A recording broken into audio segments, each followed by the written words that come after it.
এই একটা seven সিস্টার্সের point.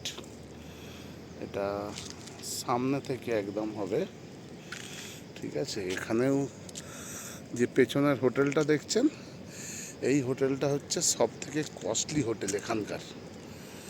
হ্যাঁ, 10-12 হাজার টাকা পর্যন্ত পার ডে রুম।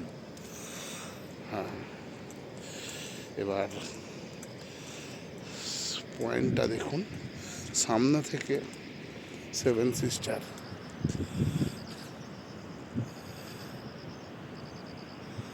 ঠিক আছে, আসলে ফ্রন্ট ক্যামেরা হয়ে গেছে, তাই এই ভিডিওটাকে আমি খুব বেশি লেন্দি করব না।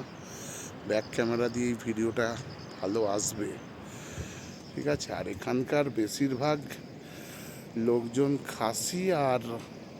খাসি সম্প্রদায় আর খ্রিস্টান রয়েছে, ঠিক আছে। কিন্তু জায়গাটা টিপটপ পরিষ্কার, কোনো একটা নোংরা আরে পড়ে নেই, ঠিক আছে। ফ্রন্ট ক্যামেরায় যাব, ভিডিওটা এখানেই শেষ করলাম।